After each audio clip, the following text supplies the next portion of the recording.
Live from Toronto, Canada, The Conspiracy Show with Richard Syrett from Zoomer Radio, AM 740. And welcome to the Audio Imaginarium. Come on in, weary traveler, hang your cloak on a peg, grab a stool, and come gather around the fire. There are stories to be told, and you are among friends. Carlos Cagina is the technical producer. Ryan White is the live stream producer, and we are live streaming on my YouTube channel, Strange Planet Tonight. And don't forget, though, we also upload these shows to my Rumble channel, rumble.com, and that usually happens within a couple of days. So go to rumble.com, search for Richard Syrett's Strange Planet under channels, and subscribe there too. Because at some point, I suspect we'll be moving everything over there. We're not live streaming on Rumble yet, but at some point we probably will. Author, blogger, historian Don Jeffries is here for the full 2 hours. His 2019 book, Crimes and Cover-Ups in American Politics 1776 to 1963, has just been released in paperback. It's an updated version, a couple of new chapters. Please take a moment and visit the website, strangeplanet.ca. There's a new t-shirt available in the Strange Planet shop.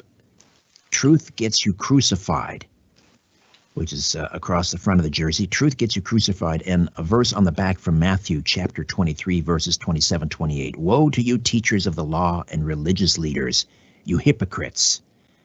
On the outside you appear to people as righteous, but on the inside you are full of hypocrisy and wickedness. So check it out. Many other t-shirt designs there as well in my Strange Planet shop at strangeplanet.ca.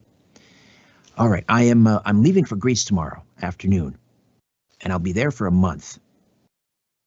But we will continue to bring brand new programs each week, even in my absence. Next week's program will not be live. It'll be brand new, however. It'll be pre-recorded in Greece. Micah Hanks is a writer, podcaster, researcher whose interests include history and science, current events, cultural studies, technology, philosophy, unexplained phenomenon. He'll be with me.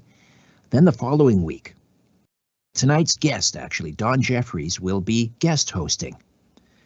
And his guest in the first hour will be Janet Phelan, an investigative reporter at large, exposing corruption, abuse, and crime. And her new book is At the Breaking Point of History, How Decades of U.S. Duplicity Enabled the Pandemic. And then the following week, Ali Siadatan will be my special guest host, and we're hoping to have Jonathan Cahn, author of The Harbinger and The Harbinger 2, The Return, on the program for 2 hours with Ali Siadatan. The week after that, there'll be another pre-recorded show coming to you from Greece. Crimes and Cover-Ups in American Politics, 1776 to 1963. Again, the updated paperback edition. Don Jeffries has been researching the JFK assassination since the mid-70s when he was a teenage volunteer for Mark Lane's Citizens Committee of Inquiry. He's also very active on all the JFK assassination forums. He's been a moderator on the London Spartacus Education Forum for several years. His first published book, a work of fiction, the acclaimed 2007 novel, The Unreals, has been compared to Alice in Wonderland and The Wizard of Oz. And then he wrote a series of nonfiction books, beginning with Hidden History, then Survival of the Richest, Bullyocracy, and as I mentioned, Crimes and Cover-Ups in 2019, now updated paperback edition. Don, welcome. How are you? Oh, I'm fine, Richard. Thanks. Always a pleasure to be with you. Likewise, my friend. So, as I said, the book came out in 2019, and obviously the world has completely changed in just the 2 years, less than 2 years since the book came out. Is there anything to compare the profoundness of this change and how quickly it happened and how long-lasting it is likely to be to any other period in American history? No, I don't think anything remote. I mean, the only possible comparison maybe would be the Civil War, the war between the states, and certainly what came after it, because that was a drastic transformation. And most people don't seem to realize what a transformation it was. And not only did almost 1 million people die, 1 million Americans die at the hands of other Americans, but we went through a decade or so of, or less than that, half a decade a decade or more of Reconstruction, which we had military occupation of the South, and that eventually led to horrible things like Jim Crow laws and 100 years of real racism and white supremacy in the South. So a lot of bad things happened because of that. But I think really only maybe that, the 10-year period or something, the Civil War and just after it would be close to this. But even that is, because that was obviously confined to America. What we're looking at now is certainly a worldwide phenomenon. I mean, just look at Victoria, Australia. If you want to see a future of, that's the Orwell's picture of, human boots stamping on a human face forever. I'm conjured up when I see what's going on in Victoria, Australia. So no, I think we're living in unprecedented times. So the two updated, or the updated version contains two new chapters. Is it two, I believe? Yes.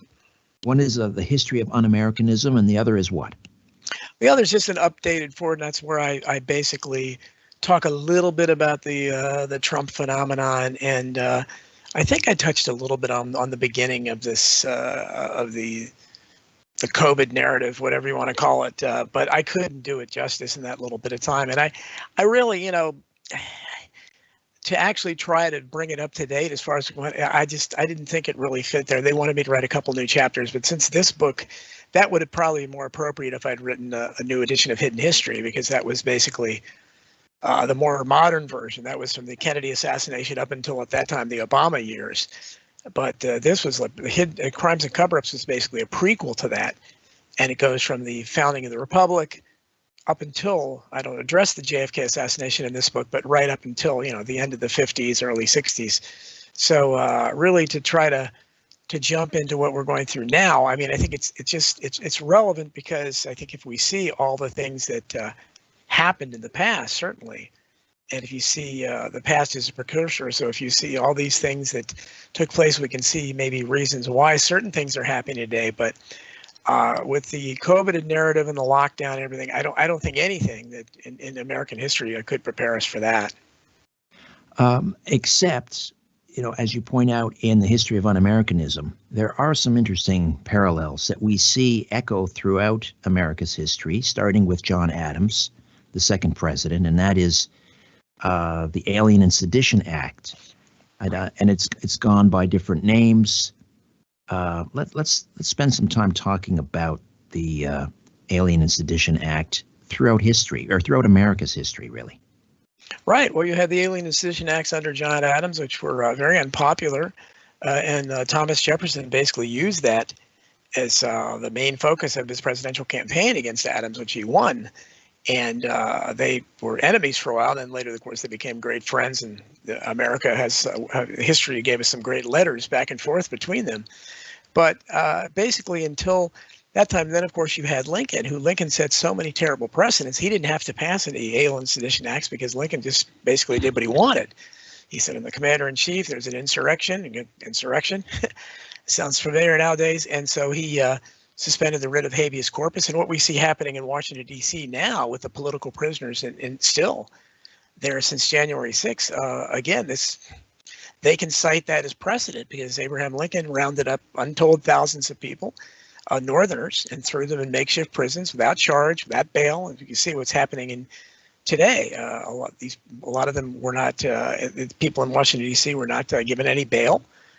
They weren't there on any charges. And the little known fact is that no one has been charged with insurrection, although they continue to be called insurrectionists. But after Lincoln, then you had Woodrow Wilson revived the Alien and Sedition Acts in 1918, and he used Lincoln's precedent to throw people like Eugene Debs and honest socialists and other World War I protesters in prison.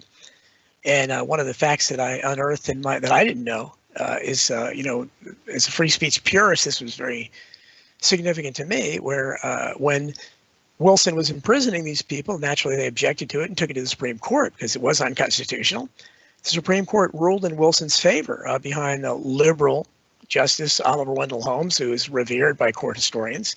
And that is where the phrase, "you can't yell fire in a crowded theater," comes from. I don't think very many Americans know it comes from that decision.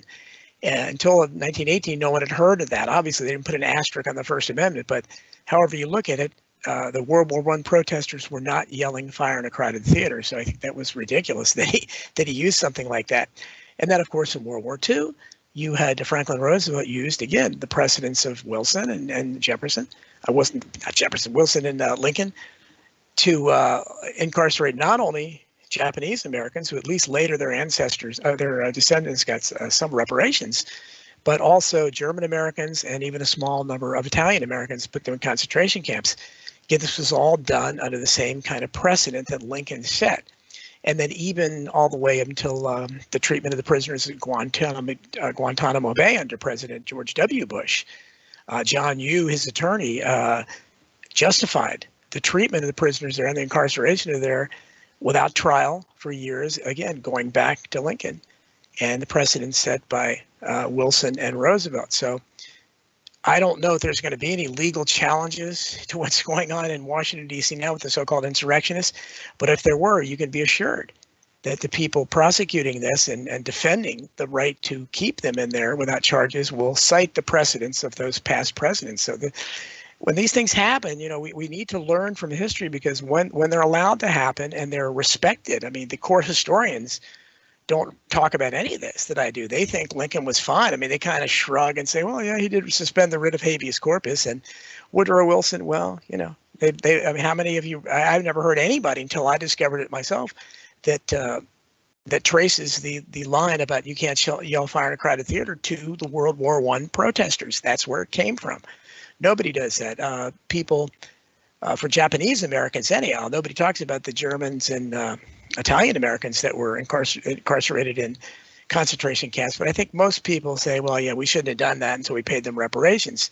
And a lot of people, say, well, we don't support torture, so we don't like what's going on in Guantanamo Bay. But very few people apparently are worried or care very much about the people, the political prisoners that are in Washington, D.C. today. But it's a direct timeline of history that led to this. Just getting back to John Adams for a minute. I want to just pick up on some of these threads, because you covered a huge swath of history there brilliantly and very succinctly. What was going on in America in the very early 19th century when Adams was president? They weren't at war. Why did he need to invoke an Alien and Sedition Act? Why did he need to jail people who I guess, uttered threats against the American government? Not even threats, just even criticized the U.S. government. Why? What was going on in America then? Well, again, just from my, I'm a community college dropout, so I'm no court historian. I'm an armchair historian, as the way I like to term it. But I do have studied history, and just from what I know of John Adams' personality, he was an incredibly vain guy, and I just think he was offended by people criticizing him. I think he had a very thin skin. And I personally think that the reason he wanted to throw people in jail, well, there was a lot to do with personal reasons. As you mentioned, we weren't at war with anyone, so they couldn't justify that. So I think it had a lot to do with his vanity. But that's my speculation. But I don't see any other political reason for him to have done it. And really, Adams is studying, especially John Quincy Adams, who I like even better than John Adams. They were brilliant men, and I would certainly not have been a Federalist. I would have been on Jefferson's side as a Democrat Republican. But I can understand a lot of the point of view he had. He was a brilliant guy, and he was certainly instrumental to the American Revolution. But I think he made the horrible mistake of setting into motion those kinds of acts, which unfortunately have been used by more unscrupulous leaders like Lincoln and Wilson and Roosevelt, who I think were different caliber of men than John Adams, for even worse purposes. But I personally just think it had to do with his vain personality. Let me play devil's advocate here with Lincoln. The country was being torn apart. It was an existential threat to the country. What else could he have done? I mean, these were extraordinary times. Yes, he took extraordinary measures. He probably agonized over them. I'm guessing. I don't know. How do you respond? Well, I think, if you look at the original states that were going to secede were, I believe, 7 states. And they, for whatever reason, and Lincoln should have recognized, but this, I think you need to look at Lincoln's real history, his real personality, and what people said about him. Lincoln was not a man of the people. Lincoln was a corporate lawyer. He represented unlike my hero Huey Long, who never took a case against a poor man. Lincoln never represented a poor man. Lincoln always represented the banks and the corporate interests, the railroads. So he was a corporate kind of a guy. He was not a man of the people, wasn't a rail splitter. So when he came into office, I think he had a lot of vanity himself as well. But I think that instead of allowing these original 7 states to secede, which if they had done, they had every right to do that. Lincoln should have recognized that, this is exactly what the original colonies did. They seceded from Great Britain. This was the idea of our founding, and there are tons of quotes which I put in the book that that from Jefferson and all the founding fathers that this is, if the people have every right to alter or abolish the government when it no longer suits their needs. I mean, the quotes are out there. Clearly, their intent was clear that maybe this wasn't intended to be all forever. If you don't like it, the whole concept, and that's what I stress all the time, that the founding principle of the American Revolution was the consent to the governed, that people everywhere have a right to consent to those who govern them. That was why they fought for independence, why they broke away from England. So however you look at it, the southern states could have been, tobacco, drool dripping slave owners. However you look at them, they no longer consented to the government that they were under at that point. And they said, we want to break away just like the colonies did. So Lincoln should have recognized that. And he also should have been shrewd enough, when he was a shrewd politician, to look and say, well, okay, these 7 states, they're not going to be able to make an economy in the middle of all these others. So they'll probably stay away from a year or so. And then they'll realize they can't make it. And they'll come back to us with their tail between their legs. That's what he should have done. But when he started playing hardball as soon as he got in office, Lincoln has showed no flexibility at all. And I have his quotes in there where he literally would not negotiate with them about anything. You must come back in the Union. That's it. The Union is sacrosanct. And Lincoln is the one who made this Union out to be whole, a Union with a capital U. And again, before the Civil War, you don't see these references to the Holy Union. Before that, all you need to know about how things changed in the Civil War was that before the Civil War, the United States was considered a plural. When you talked about the United States, you said the United States are. After the Civil War, it's always and still is, the United States is. It became a singular. And that was the defining, I think. Oh, interesting. I didn't know that. Yeah, absolutely, because the states, the original states, they were loose confederate, and it's very interesting. They called themselves a confederacy. The colonies did, which is, of course, the name that the Confederacy chose, and the Southern secessionists did. But because Lincoln pushed this on, because he invaded Baltimore with such a heavy hand with Northern troops, that's when the other states got involved. The other 6 states, including Virginia under Robert E. Lee. Which Robert E. Lee was their first choice to lead the federal troops, the Northern troops. Lee was not, a tremendous Confederate. He didn't even really support it at first, but he said it's my state, because in those days, people supported their state. They didn't necessarily think of themselves as Americans. They thought of themselves, in his case, as a Virginian first. It was about states' rights. So when Lincoln played hardball, instead of trying to just kind of letting them go their own way and see what happens, what's the worst could have happened? I don't think that they would have been able to make a viable effort within the continental United States. But instead, he played hardball. He put that human foot on the face, and the other states came in and they made a more formidable force with 13 states. And so I think that Lincoln should have negotiated. He should have been flexible. He should have recognized that people had that right. In fact, I talk about Lincoln's speech, who he very rightly opposed President Polk, who President Polk was the first president, James K. Polk, to overstep his constitutional authority when he pushed war on Mexico. And we can see the disasters from that even today. Radical groups like La Raza would not exist if it wasn't for that Mexico War. And they did steal land, and atrocities were committed there. And Congressman Abraham Lincoln made a great speech from the floor of the House where he used the exact same language that the secessionists would use 20 years later. And I guess he didn't read his own words, because he basically said, saying this is foolish. They have a right to read the speech. It's in the book. But so I think Lincoln was not flexible. He was not a negotiator.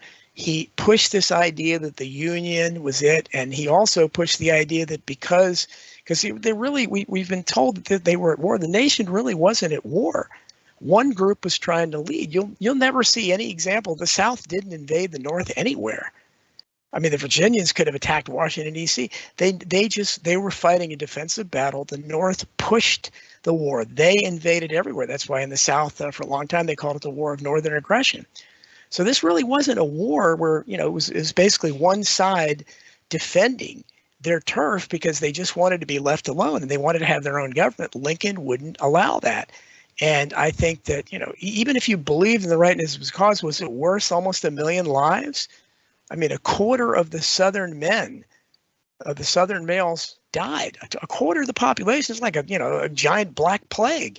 Don, I got to jump in here. We've got to take a time out. Don Jeffries stays with us. Crimes and Cover-Ups in American Politics, the updated paperback edition. We'll tell you how to get a copy. Back with more of our conversation right after these. Don't go away.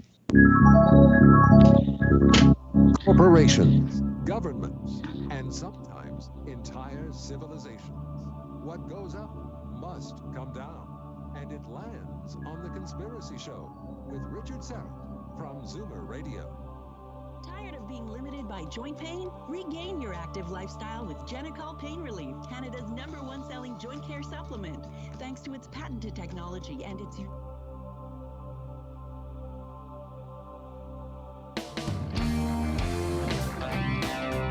Here's a resolution for 2021. Reduce stress and enhance your immune system. ESS 60 from C60 Evo. C60 is the carbon-60 molecule known to deliver more than 172 times the power of vitamin C. 172 times. ESS 60 is the purest form of C60, a known antiviral, antibacterial, and anti-inflammatory remedy that works. ESS 60 neutralizes free radicals from cell metabolization and external toxins to help minimize inflammation and maximize detoxification. Further, people report better sleep, more energy, and renewed mental clarity when they take our ESS 60 organic oil. To order your miracle molecule ESS 60, go to c60evo.com/Richard-Serrett. c60evo.com/Richard-Serrett. Buy now and save 10% by using the coupon code EVRS at checkout. Again, use the coupon code EVRS at checkout.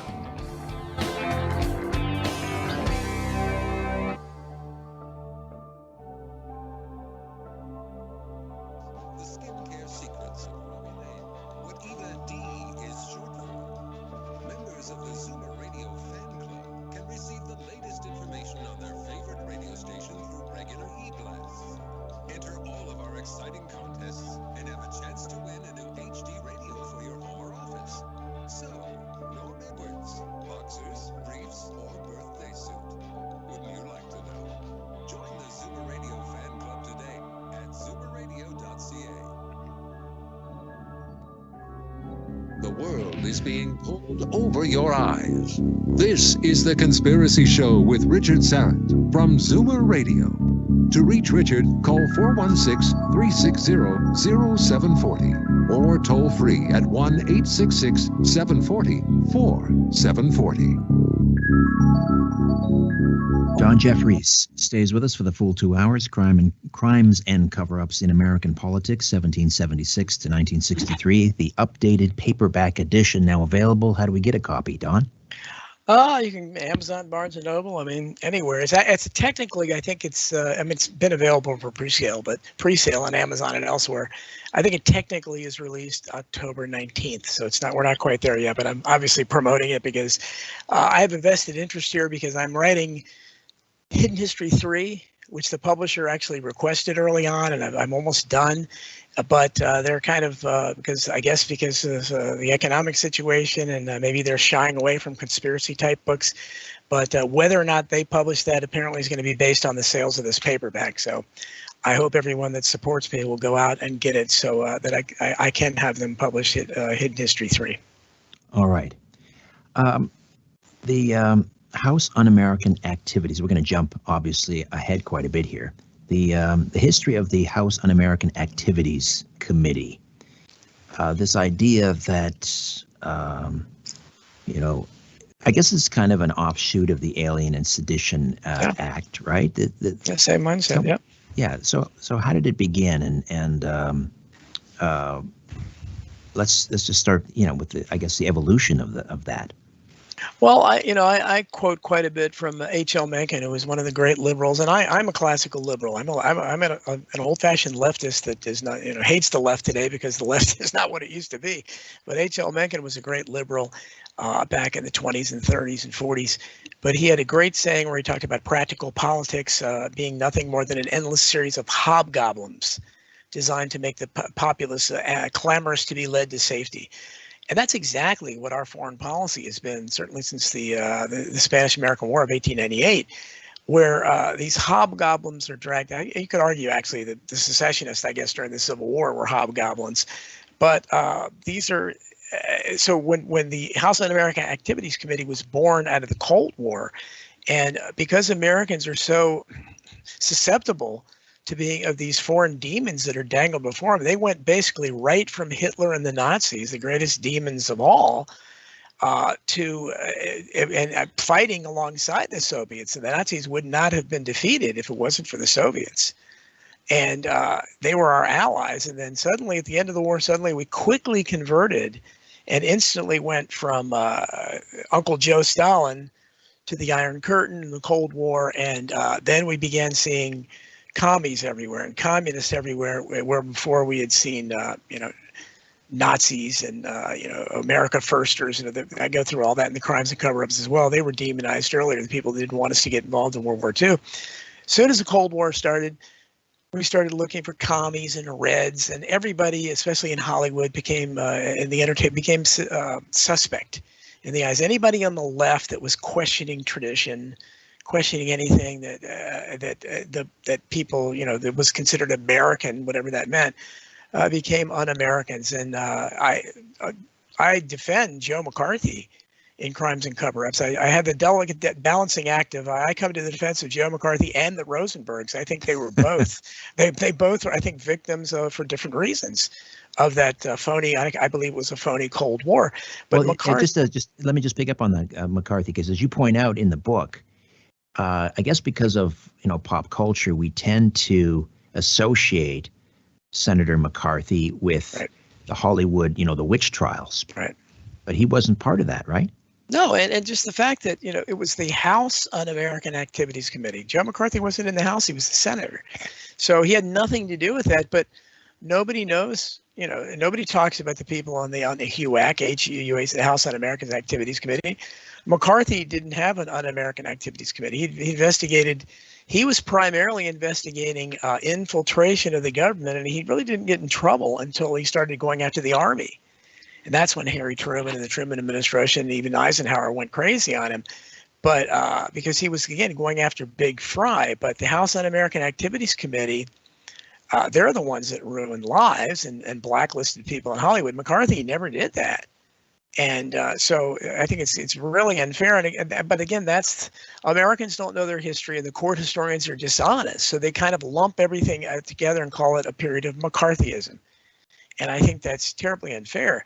But that's, the people who were considered un-American, the idea of un-Americanism really goes back to the Civil War, because Lincoln, I don't think, called them un-Americans, but he's basically the first people to call someone who doesn't want to go to war or whatever, to come up with a name for them.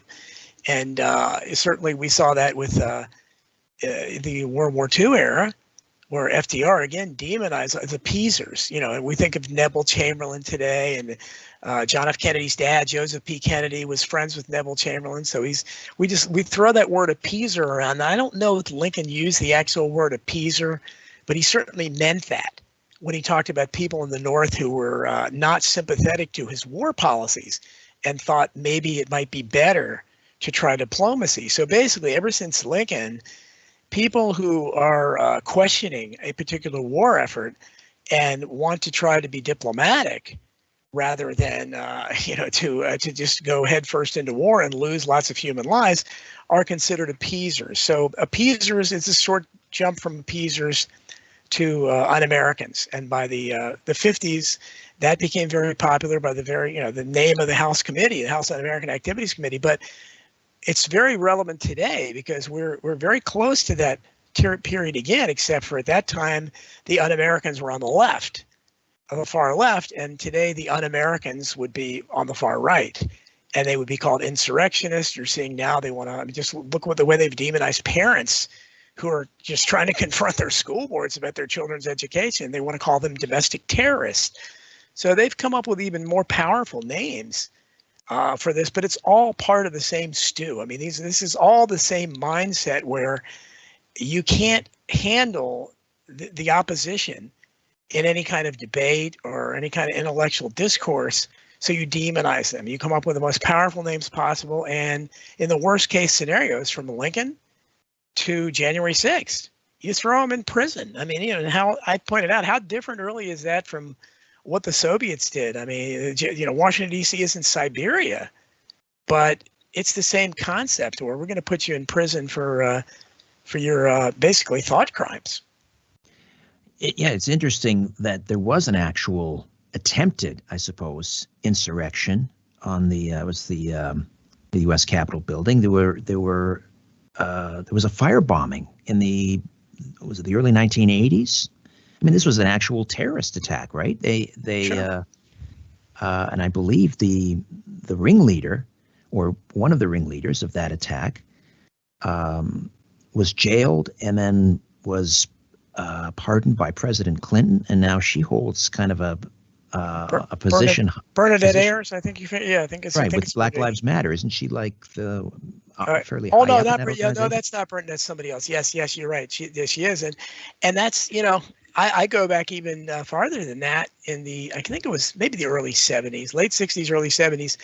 The Black Panthers, fully armed Black Panthers, with real assault weapons, marched into the California state capitol, and they again fully not like the insurrectionists. They didn't find a single weapon on the protesters in January 6th. Literally, I think one woman was arrested because she had a tambourine.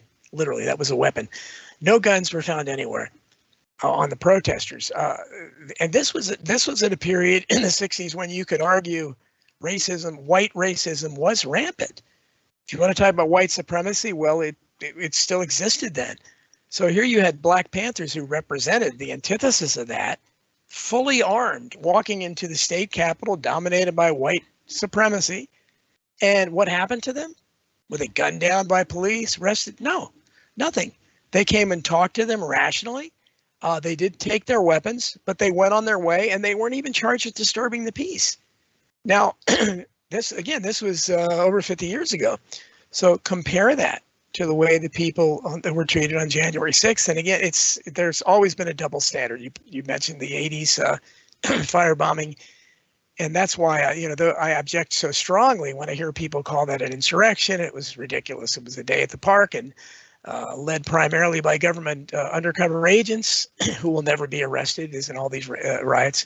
But the mindset that we have to demonize our opponents like this and we have to punish them, unfortunately, has existed for a long time. Again, I guess it did start with the Alien and Sedition Acts under John Adams. I don't think that many people were imprisoned under the Alien Sedition Acts, but afterwards, it was quickly repealed. As soon as Thomas Jefferson, one of the many great things about Jefferson is he walked the walk, and that was a big campaign promise of his. And as soon as he got into office, unlike Donald Trump, for instance, who did nothing that he campaigned on, as soon as Jefferson got into office, he instantly repealed the Alien and Sedition Acts, and everyone jailed under it was freed.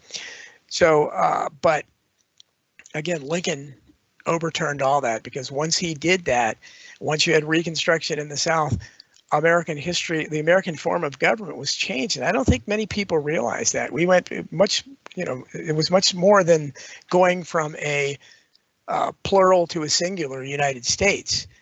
We changed completely. Lincoln created the first imperial presidency. He's the first one to basically say, I can do whatever I want. I'm the commander in chief.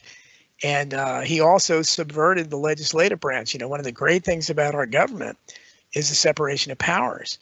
And it was, that was the idea that there shouldn't be too much concentration of power anywhere. So the judiciary, the executive, and the legislative will offset each other. Don, I got to jump in again. Another timeout. Don Jeffries, Crimes and Cover-Ups in American Politics, updated paperback edition. Back with more of our conversation right after these. The world is being pulled over your eyes. This is The Conspiracy Show with Richard Sarrett from Zoomer Radio. To reach Richard, call 416-360-0740 or toll free at 1-866-740-4740. Hey there, I'm hard at work on another edition of Inner Sanctum, my free monthly newsletter. Inner Sanctum features my monthly brief, a column of my thoughts and opinions on what's happening in the world.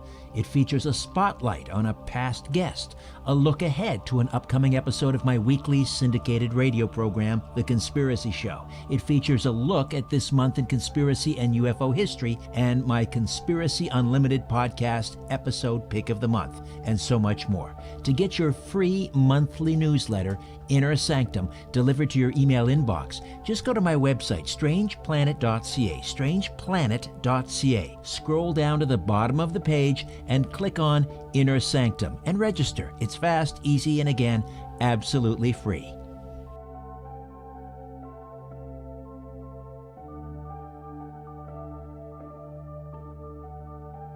Knowing you have the protection you need is the first step to enjoying your plans, wherever they may take you. Keep comfortable and dry on every adventure with trusted protection from Depend. Sign up for your free trial of Depend products like FitFlex, Silhouette, or Real Fit, featuring ultra-soft fabric that moves with you at www.depend.ca. Your trial kit will be delivered discreetly, directly to your door. Depend. The only thing stronger than us is you. Hi, I'm Cherry Tab, co-founder of the Herzig Eye Institute. We've developed a learning experience called Through the Eyes of a Patient. I'm the patient. Follow my journey to correct my astigmatism and nearsightedness and get my reading vision back. Google Herzig Eye Institute. Watch Through the Eyes of a Patient to better understand the process from start to finish. Call us for a consultation. There's no charge. We're prepared, you're protected. Look after yourself. Promise me. Where there's smoke, there's The Conspiracy Show with Richard Sarrett from Zoomer Radio. Don Jeffries stays with us, and he will be with us for the full 2 hours, and we will open up the phone lines in the second hour. And also, if you're in the YouTube live chat and you have a question, prepare those as well. And my live stream producer, Ryan White, will curate those and send them my way. And I think what he'd like you to do is put Strange Planet in the chat in your next to your question. That way, it's easier for Ryan to find those and send them my way. So you talk about, you are a classical liberal. So what has happened to the left? Would you agree that what we are now seeing with the left, these are avowed Marxists? Well, I shy away from labels, because I think we throw the name, we throw communist and Nazi, racist, Marxist, all that. I think I just think what we're dealing with are incredible authoritarians. I think we're dealing with people who don't have any respect for the Bill of Rights, for what's left of our civil liberties, And I think, I started out being politically aware as a teenager, and Mark Lane was my first mentor and hero, the most famous critic of the Warren Report. So it was just more than even getting into the JFK assassination and realizing what a fraud the Warren Report was, what a lie it was. I admired civil libertarians, and Mark Lane was one. Nat Hentoff was another good one that was around then. Hugh Hefner's Playboy philosophy. It was a lot more than naked women. His Playboy philosophy was great. It was kind of libertarian and civil libertarian combination, but I was drawn to that. I was from a tradition of loving the American Revolution. Patrick Henry's words, which were taken from Voltaire's, about I may not agree with what you say, but I'll defend in my dying day your right to say it. That struck a chord in me as a little kid. I thought that was, wow, what a great idea. And it's really almost like, the golden rule, isn't it? Do unto others as you'd have them do unto you. So basically, free speech is built upon the golden rule, really. And so as a leftist, I was committed to, I thought prisoners were being mistreated then. I was against capital punishment. I was against war. I was pro-peace. I was for fair wages and working conditions for workers' rights, all the stuff the left used to be for. And gradually all that went away, and today's left is unrecognizable. It would be unrecognizable to Thomas Jefferson or Charles Dickens in England. Classical leftists or classical liberals like H.L. Mencken, certainly Huey Long, the great populist. That today's left doesn't even believe in free speech. And you can see that by what's happening to the so-called insurrectionists in Washington, D.C. They're there because the left doesn't, the woke left, and that's what the woke left is way different from the left that I'm on. And, my friends that I still have, like Naomi Wolf and Cindy Sheehan, Cynthia McKinney, who I just interviewed the other day over the weekend. These are great people on the left, but they don't have any power anymore and any real platform anymore because they're not welcome by the woke left. The woke left wants to punish their enemies. And again, this goes back to Lincoln. Lincoln was the first one that said, hey, you don't support my war measures. You don't support what I'm doing. You don't have to be a member of the Confederacy. You're an appeaser, basically. I mean, he had that great comment about must I shoot a poor deserter, but let the wily agitator that got him to desert get off scot-free. And that was his first. He fired the first shot, I think, in that kind of un-Americanism mindset. And we see today the left has bought it, hook, line, and sinker, because that's. I mean, I have people that, excuse me, when I was talking about how ridiculous the prosecutions were putting these people in jail for protesting and their constitutional right. So many people told me they should be hung. They want to hang people. The left today is, again, and as someone who the left back then, we didn't believe in capital punishment for serial killers, but now today's left wants capital punishment for people who basically supported Donald Trump. That's their idea, and I can't be associated with that kind of left. It's mindless. It's you can call it Marxist. You could call it Nazism. I mean, it's a group think, a mob mentality, and these are the kind of people that not that long ago used to take the family out for a picnic and watch the public hanging. If they decided to hang some of the insurrectionists, I think those leftists today would prepare a picnic lunch and bring the kids out and watch it. I really think that they have the same kind of mindset that I thought we left behind a long time ago. Yeah, I know we have to be careful about throwing isms around, but when you look at what Nikita Khrushchev said back in the early 60s, that we'll bring America down without firing a shot. Right. And then you look at Yuri, the Soviet KGB defector that came to Canada, Yuri Bezmenov, who talked about, everything that was happening in America was all part of this, the Soviet playbook, the communist playbook. First you demoralize America, then you destabilize America. That's stage 2. Stage 3 is you create a crisis, and stage 4 is it becomes the new normalcy.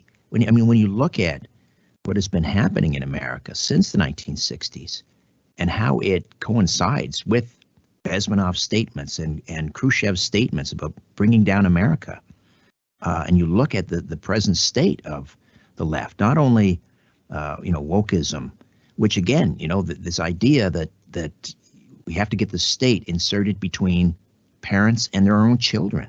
All of this stuff is happening. I mean, how else can you describe it except this is part of a Marxist takeover of America? Well, you could certainly. I mean, I'm familiar with Marx's original planks and how all of them have come to be or whatever.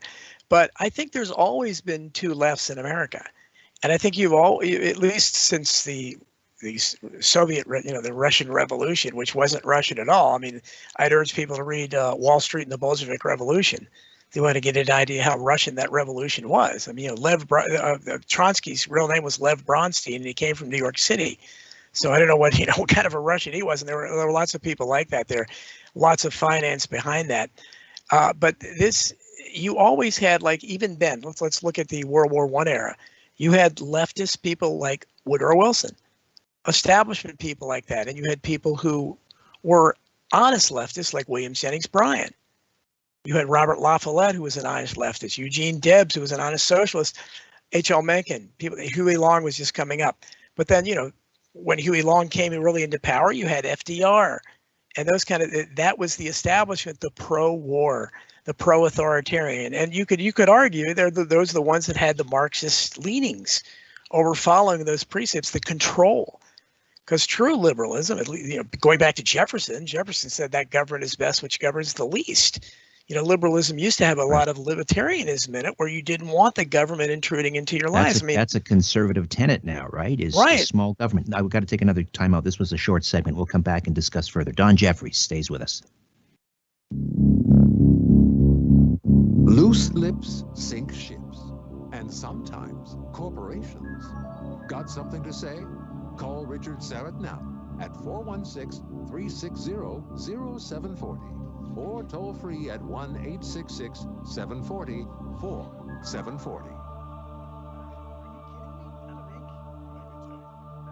I don't need to tell you how important building and sustaining a healthy immune system is these days. And just in time, my good friends at Get the Tea are offering a special package called the Immune Builder. You get 1 month's supply of Life Change Super Tea. That's 8 bags. 1 bottle of Bioastin. That's 75 capsules. Now, Bioastin, or astaxanthin, is known as one of nature's most powerful antioxidants and provides a wide range of impressive health benefits. The Immune Builder also includes 1 bottle of potent C Wild Alaskan Sockeye Omegas. That's 90 gel caps. And 1 copy of the book Natural Astaxanthin, Hawaii's Super Nutrient by Dr. William Sears. There's so much more than tea at getthetea.com. Get your Immune Builder right now. Not available in any store. Use the code UNLIMITED and all your purchases ship for free. The Immune Builder from getthetea.com.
Is listening, and so are you, to The Conspiracy Show with Richard Serrett from Zoomer Radio. To speak with Richard, call 416-360-0740 or toll free 1-866-740-4740. And we are back with Don Jeffries, Crimes and Cover-Ups in American Politics, the updated paperback edition now available, Amazon and wherever good books are sold. So what has happened with the American Civil Liberties Union? They seem pretty much, they seem to have vanished. Yeah, they don't care. I mean, and they recently released a statement, I think last year, where they basically announced that, hey, we're not concerned so much with civil liberties anymore, as their name would designate. Now we're going to be looking at racism and transphobia and all this stuff again that is part of identity politics, and that is what's so insidious. And I write about this all the time, so I get mistaken for a conservative, and I don't think anybody would ever consider me a conservative, but I guess I'm more on their side today because the conservatives are more concerned about free speech and civil liberties. But I don't know if that's because they're the ones that are under attack and it's their free speech and civil liberties are being infringed. I would hope that if they were in power, maybe they would be just as tolerant, but I don't know. Human nature is like that. And I think that's why the Bill of Rights was so important. And I'm, in Hidden History 3, I'm writing a lot about George Mason and the original, people that did not support the Constitution. And a lot of my favorite founding fathers didn't support the Constitution. They thought the Articles of Confederacy were better. And people like George Mason and Patrick Henry, for instance, and they smelt a rat. Patrick Henry said, but Mason made sure they put the Bill of Rights. And I think that's what really made the Constitution tolerable.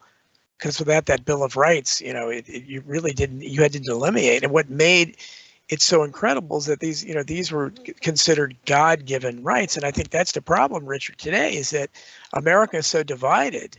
In 1860, there were foundational principles that everyone agreed, the North and South agreed on. Pretty much everyone believed in God, for instance. So religion was a factor everywhere. You had foundational principles like that. Everybody had basically, when you said, if you're moral or immoral, pretty much everybody agreed what moral and immoral was. Today, I don't think there's a single foundational principle in America. And the reason why the Bill of Rights is so unpopular, I think, in a lot of woke leftists is because they were grants, there weren't rights granted by the government. They're protected by the government, but they're God-given rights.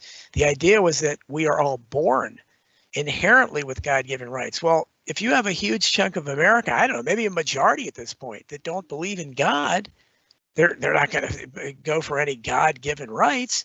So that's the problem we face today. And I think that the left has gone away from any concept of morality. And at this point, it's vindictiveness. They believe, and again, ironically, like another one of my books, Bullyocracy, they're bullies much of the time. And all bullying is based on the concept of might makes right. If you can yell the loudest or hit the hardest, then you're right. But this didn't happen by accident, right? Don't you think that this was a concerted effort? Somebody is pulling the strings here. Absolutely, and that's why people, in the Crimes and Cover-Ups, I write about the Illuminati, which was a real thing. Now, whether it still is a real thing, of course, is up into debate. But for people who poo-poo it, no. Adam Weishaupt was a historical figure. I have a lot about it in Crimes and Cover-Ups, so people can read about it. And I think they're probably I don't know what they call themselves or whatever, but I think there's a group above the political level. Certainly, you look at people like Joe Biden, and no one can possibly believe he's in charge of anything. And I think that's a lot of our presidents have been that way, and a lot of our politicians. Somebody's pulling the strings. So it's the puppet masters we're looking for. And I suspect, we might not even know their names or might not know who they are, but I think there is a group above it all. You're right. None of this is random. There's a pattern. I call it, it's usually based on gradualism, the old boiling, the frog boiling and boiling and slowly boiling in the water analogy that we heard so much about. But the problem is they seem to, in the last year and a half, since this COVID narrative began, they seem like they've scrapped that gradualism narrative that they've been working on for a long time, where things gradually, they make incremental. So you don't really notice it because it's and then you realize, wow, wait, this, we used to have that right, or we didn't used to say that. Now things are happening so fast that gradualism has gone out the window, and they're just using this fear of something to really just make radical transformations. And they're just, they're throwing everything but the kitchen sink out there. No one is pretending to care for your rights anymore. Just you want to look at the future. just look at Victoria, Australia. And I'm afraid, we could be like that soon, where literally, the guy recently, I was listening to a tape where, he was arrested by police because the police asked him, he couldn't say why he was in this particular place in public. You have no reason to be here. Do we really want that kind of society? Well, apparently, probably a majority of Americans do. I think you can see by the way they're allowing these things to happen. And again, I don't think that this is warp speed, not just the vaccine, but the tyranny here in response to it. I think it didn't happen overnight. That there was a lot, as you say, a lot of planning, a lot of brainwashing.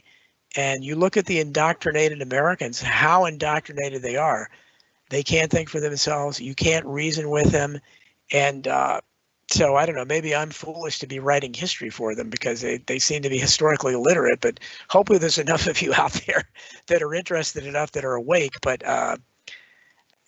we're living in very, very difficult times, and I struggle to maintain any hope, but things are looking pretty bleak right now.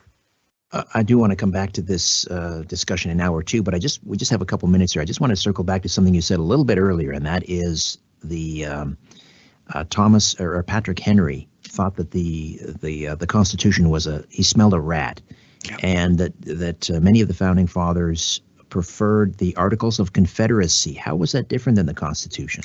Well, I think the Articles of Confederation, again, were just a loose confederation of states, and they call it, again, the Articles of Confederation. And there's a reason why the Southern states basically were objecting to the Constitution as well. Basically all those years later, 90 years later, whatever. And they thought I personally think the Constitution with the Bill of Rights. Now, without the Bill of Rights, I have big problems with it too.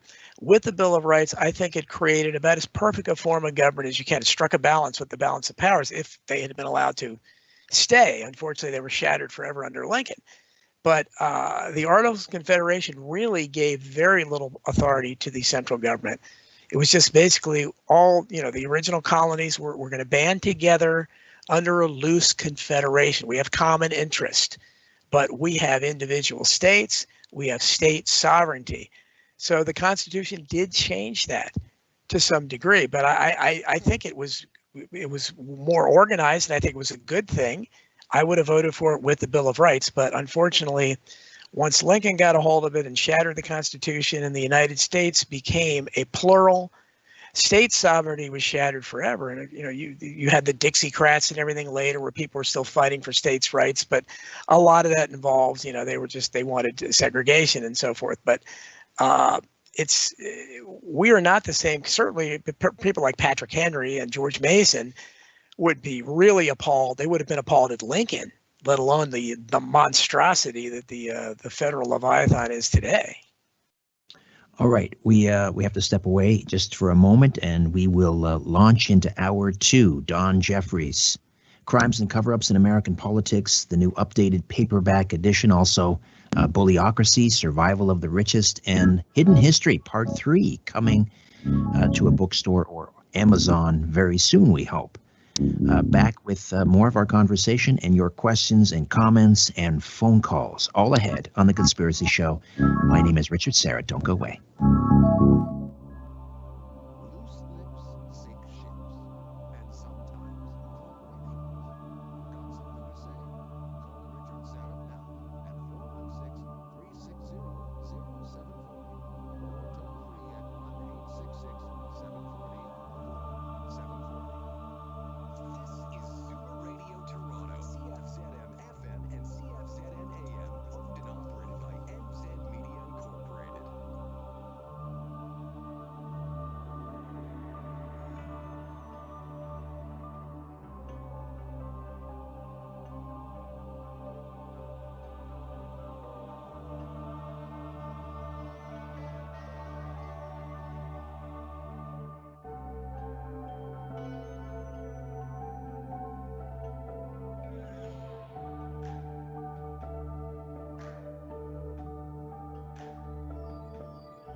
Earth, The Conspiracy Show with Richard Serra on Zoomer Radio.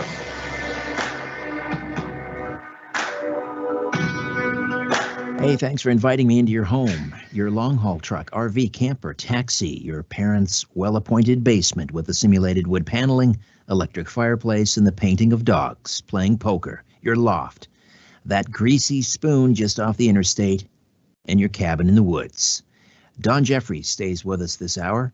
His 2019 magnum opus, Crimes and Cover-Ups in American Politics, 1776 to 1963, has been updated, now available in paperback. And Don has been researching the JFK assassination since the mid-'70s. He was a teenage volunteer for Mark Lane's Citizens Committee of Inquiry. And his first book, a work of fiction called The Unreals, has been compared to Alice in Wonderland and The Wizard of Oz. That came out in 2007. Since then, he's written Hidden History, Survival of the Richest, Bullocracy, and Crimes and Cover-Ups, as I mentioned. Hidden History 3 coming out, we hope, soon.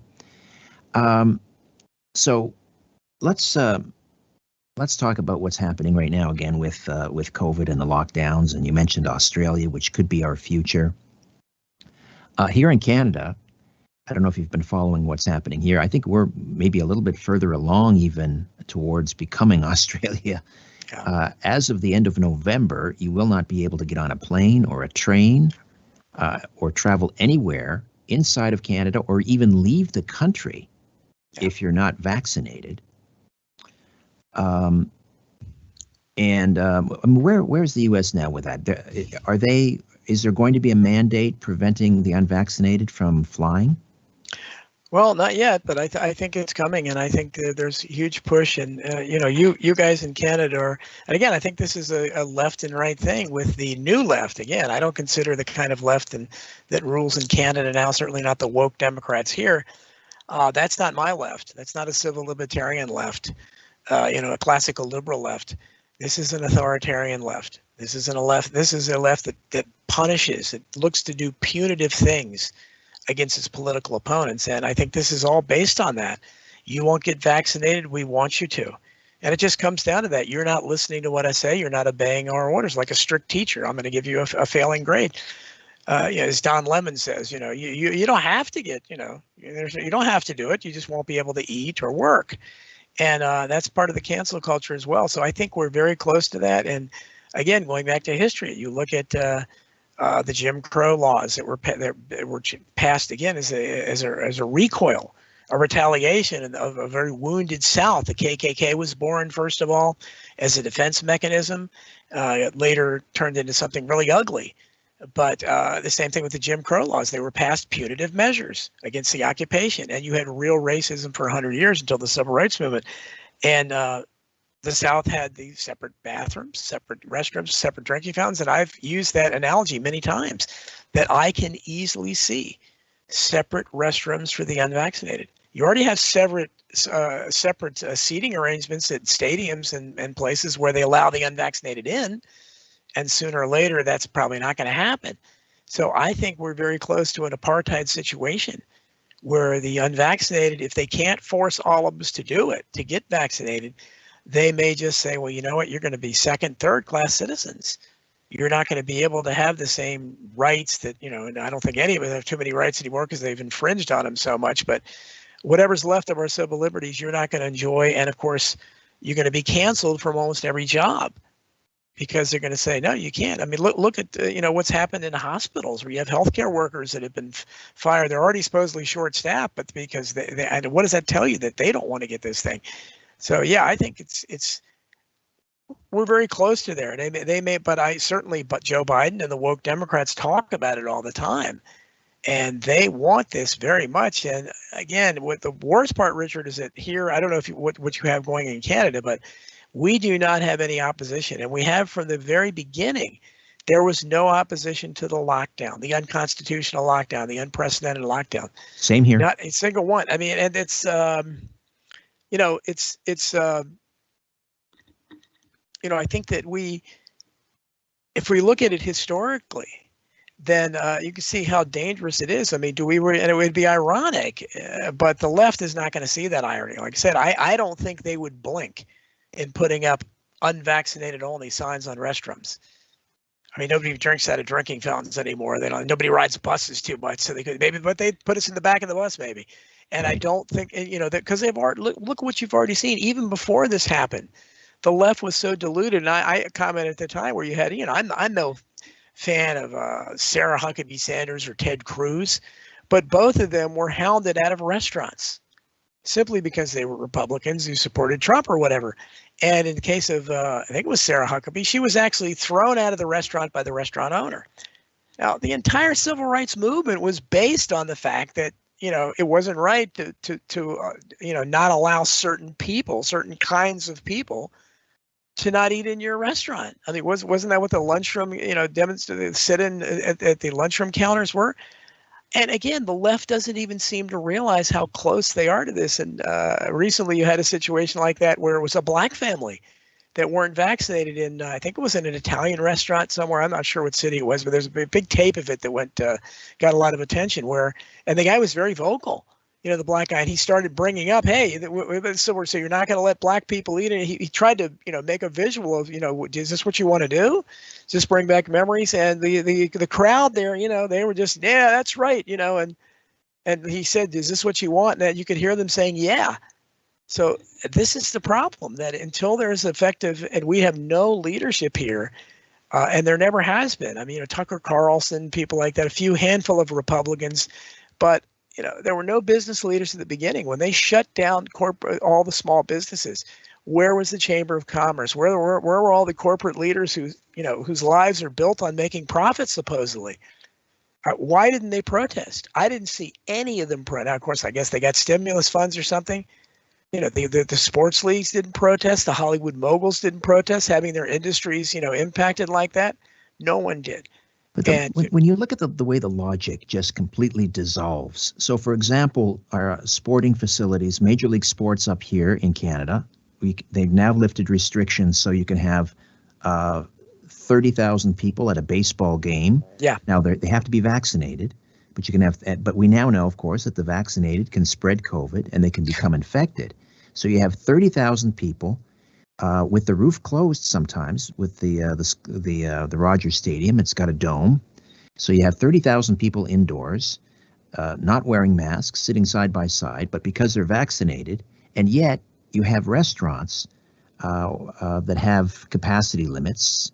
You have orders in certain provinces where you can't have more than 10 people over we just had Thanksgiving. This is our Thanksgiving weekend. The logic completely dissolves. So then the question is, obviously, this isn't, about health. So what are these vaccine mandates all about? Is it a loyalty test? Is it rewarding the compliant and punishing the defiant, the refuseniks? Yeah, well, there's never been any logic. There's never been any science. I mean, the entire time, as I tried to point out at the beginning, when we first started going to restaurants, and you wore your mask to go into the restaurant, but as soon as you got to your table, you could take it off. And I kept trying to say, what is the science there? Explain that science to me. The virus is dangerous around the doorway, but it can't get you at the table, or the curfews. So the virus is dangerous after a particular time. I mean, what's the science here? And then everywhere you go, you see these plexiglass things in the post office, stores, and there's an opening at the bottom. There's openings on the side, at the top. What kind of virus is, I mean, just think, people. I mean, this is, it's ridiculous. But again, nobody is thinking.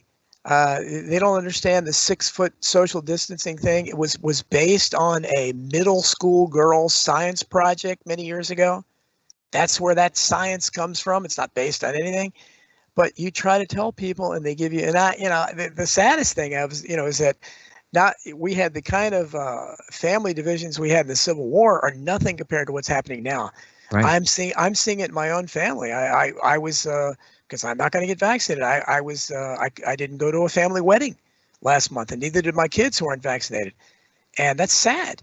And there's another one coming up. I don't know when, next year or something. Odds are I won't be going to that too. I don't know when we'll have family get-togethers anymore, because I'm not going to get vaccinated. Again, the whole thing, I was talking about this on a show earlier tonight, that I don't care.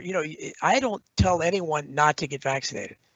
I mean, I think there's a lot of questions about it, and and the reason I don't get vaccinated is because I fear the vaccine a lot more than I fear whatever COVID is. So I'm making just an educated choice on that, but I should be able to make that choice. You can make any choice if you want to get a booster every week. I'm not going to stop you. I'm not going to cancel you. I'm not going to not talk to you and say you can't come to the family gathering, or I don't love you anymore. You're dangerous. The kind of stuff that I hear.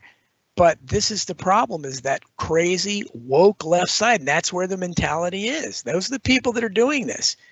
They're the ones that they won't accept that you have a choice. They're pro-choice on abortion and nothing else. Other than that, they don't want any choice. But they don't want you to have a choice. I let you have your choice. I don't care. You want to get the vaccine? More power to you. You make that choice. It's fine. But that's the problem, is that our side doesn't try to cancel people. The people that are civil libertarians, we're not going to cancel anybody. We're not going to demand somebody be fired because they didn't get a vaccine. Because they got a vaccine, or because of something they said that offended you. I don't care what you say. You have freedom of speech. But that's this cancel culture, and this is really just an extension of that, where instead of canceling you for something you said or something you believe, canceling you for your beliefs, now they're canceling you because you won't get this jab. And it's part of, whatever you want to call it, label it. It's a totalitarian type of thought, but it's authoritarianism on steroids, and it's incompatible with a free country. Well, the other interesting thing is the way now people have taken rights, personal liberties, and now it's about, I have a right to feel free from risk. Right, so, right. How did we get to that point where, people don't have a right. There's no God-given right to feel free from risk. Right. That's like saying I have a right not to be struck by an asteroid. There are random things that happen.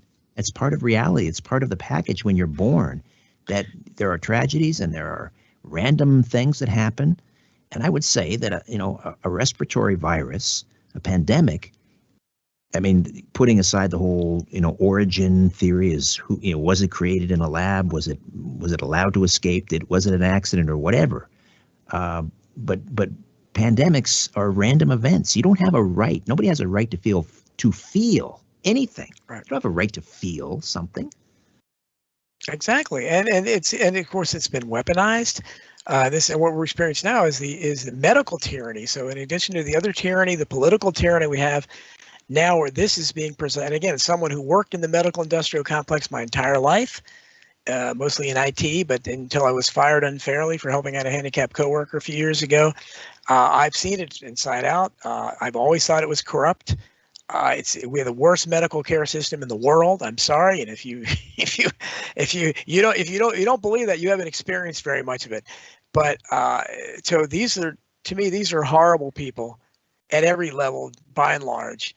And for them, they're the ones who are running this narrative, whatever it is. So we're listening to them more than we're listening to the politicians. Somebody like a Dr. Fauci, who, again, if you know his history, I'm writing a little bit about in Hidden History 3. Fauci is responsible for who knows how many thousands of primarily gay people dying of AIDS back in the 80s, because back then he was doing the same thing he's doing now. He was using phony tests. These were tests for HIV, which, again, a lot of these things were even unproven. People that were healthy people, but especially in the gay community, there would be tremendous fear. And they would go get tested for HIV, and they would be HIV positive. Oh, my God. Well, we better give you AZT. This was a rejected cancer chemotherapy drug. You know how dangerous a lot of chemotherapy drugs, and how bad could that have been that they rejected it? So this is what people with AIDS took. And guess what? They got sick after they started taking it. So once they finally stopped putting AZT out there, what happened to AIDS? So it became something that South Park could make a joke about it. They had an episode where that it was insignificant. And but how many people died in the meantime? And Fauci was in the middle of that.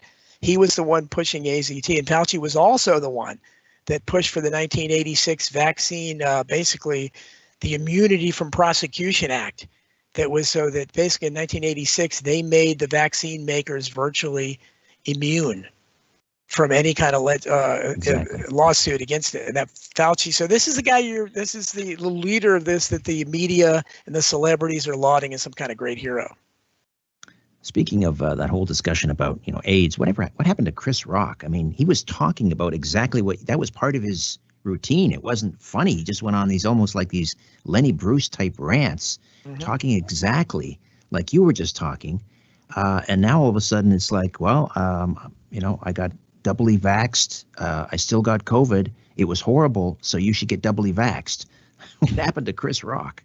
Yeah, well, I guess somebody gave him a talking to. I mean, I think it takes a lot of courage to stand up under fire. That's why my hat goes off. I'm not a fan of her music, but Nicki Minaj was very courageous. I agree. To tweet out. So let's hope that more people can do that. You're seeing that in the NBA basketball players too. The black community is by and large suspicious of this. They have every reason to be. So let's hope we can get enough angry blacks to make them pay attention. And because of the Tuskegee, Tuskegee syphilis experiments, right. And I mean, there is a long history of the medical establishment participating in horrible experiments on people, and crimes and cover-up. I have crimes and cover-ups. The book has a whole timeline of these horrible things that our government, our military, and our intelligence agencies did throughout the 20th century. And it wasn't just Tuskegee, and it wasn't just black people, but they concentrated on the most vulnerable. They did a lot of horrible things to orphans, to mental patients, and to prisoners. And they sprayed terrible diseases on whole communities. This is stuff our government did throughout the 20th century. So to think that they have that's why the biggest joke of all is to think that they care about your health. To think that our government cares about our health is absolutely ridiculous. There's many great memes going around, but one of my favorite ones is the one, if they cared about our health, why don't we have free chemotherapy and free insulin?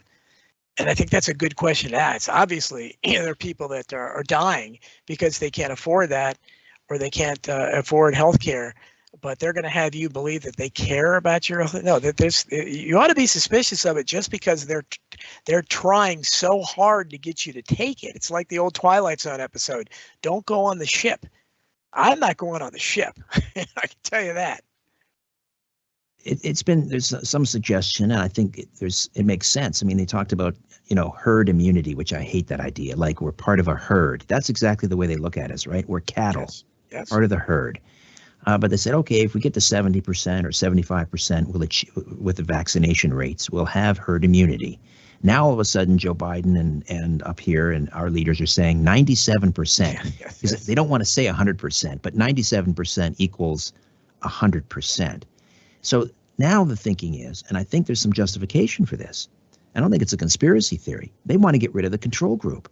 They need everybody to be vaccinated, 100% vaccination. So when things start to go south, and I'm talking about, the adverse reactions, there'll be no control group to compare. Right. Oh yeah, that's exactly right. Because if we have in America, it's still probably about 100 million of us that haven't gotten vaccinated. So a huge, substantial, maybe a third of the population. And so yeah, you're right.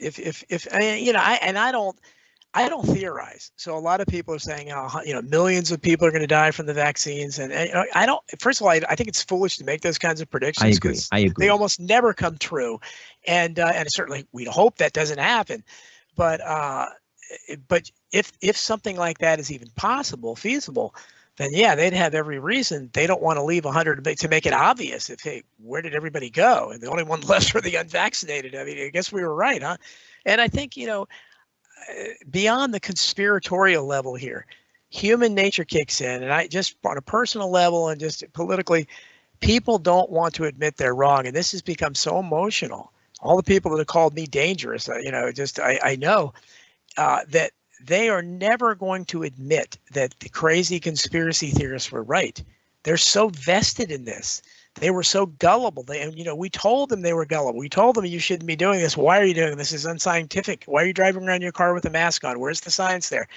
They know they're foolish, but they're wrapping it in themselves that somehow they're protecting themselves from us because we're going to die because we're unvaccinated. So if that doesn't happen, and eventually they can see the light, they're still never going to admit it because, people, how many people do you know that can just say, hey, you know what, you were right. I'm sorry, I was wrong. I mean, it's difficult. It's difficult. Very difficult.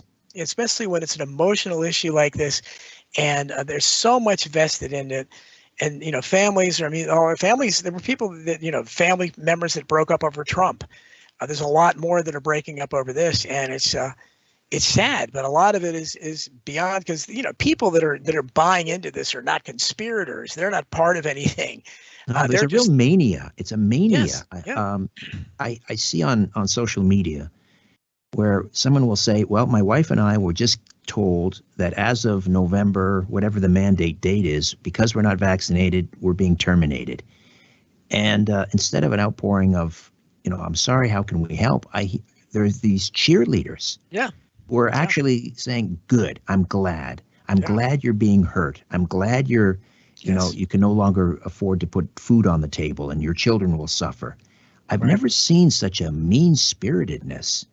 I don't know what they're putting in those jabs, but, they're turning a lot of people into PRs. I'll tell you that much. Yeah. We're going to take another time out here. We've got some questions coming in on the YouTube live chat. We'll get to some of those. Some of those go back to your work, of course, with on the JFK assassination and others. Don Jeffries stays with us. Crimes and Cover-Ups in American Politics. The updated paperback edition now available. Back with more of our conversation and your questions and comments right after these. Peering into the shadows, where the truth often hides. You're listening to The Conspiracy Show with Richard Serrett from Zoomer Radio. Monday through Friday on Vision TV, the joys and heartaches of parenthood. Can I ask you guys something? When did your children start lying to you? Who's in the hospital, I think. Get into the big-hearted show that feels like family. The comedy drama about the challenges of marriage, raising kids, and supporting each other through tough times. Sweetheart, this is not woman's work. Dad, way to be progressive, Dad. From executive producer Ron Howard comes Parenthood. Weekday afternoons at 3 on Vision TV. What does it mean to drive a vehicle built for the future? It means driving a truck with an available built-in generator.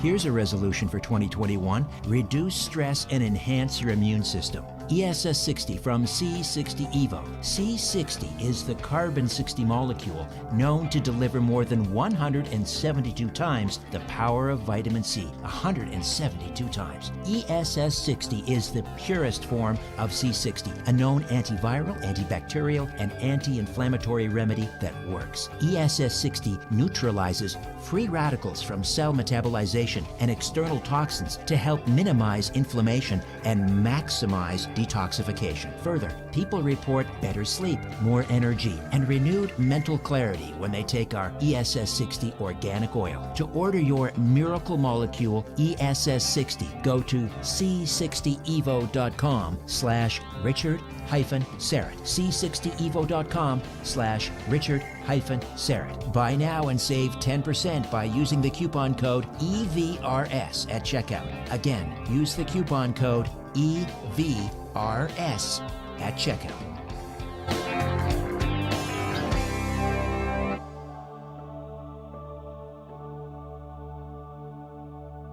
Songwriter Phil McGovern. Follow us on Instagram and Facebook at The Bliss Minute and findingthebliss.com. And join us this Saturday at 1 p.m. on Zoomer Radio.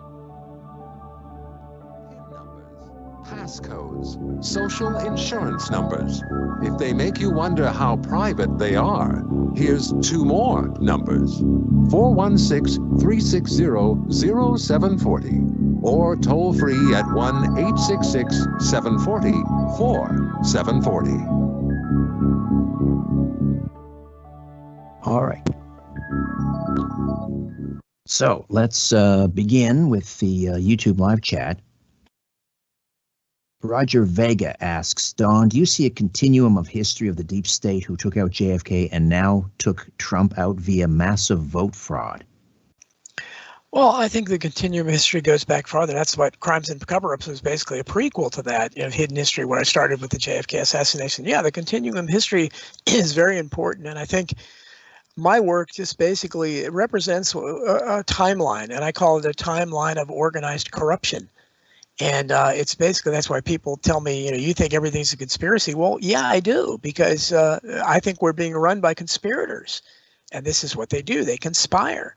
They don't know any other way to do, this is their way they do business. They don't know any other way to act. So yeah, of course, when people get in their way, and I have ambivalent feelings about Trump. I've written a lot about it. I voted for him, but I think he was great on Twitter. His rhetoric was great, but unfortunately, I think he didn't follow through. And because he didn't follow through, I think that's the main reason we are in such a horrible situation. And also, he failed to recruit anybody, or people failed to be recruited by the Republican Party, which is horrible as an institution.